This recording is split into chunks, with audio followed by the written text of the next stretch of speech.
Hello, I'm CG again. This is a quick video to show how to see layers in Canva. After starting Canva, we can choose a template to create a design. I will choose presentation, so I click it.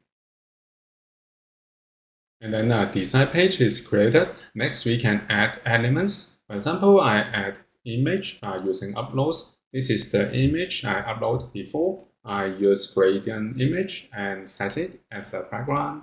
And then I add another image. For example, I add it and put it here. And also I add text. So I put the text layer here and type it as Canva design.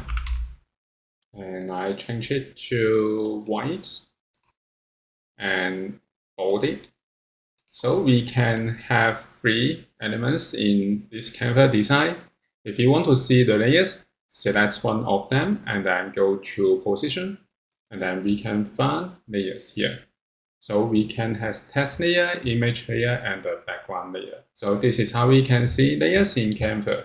Thank you for watching this video. Hope this helped. Please subscribe this channel. More video will be shared with you. I'm CG Ian. See you in the next video.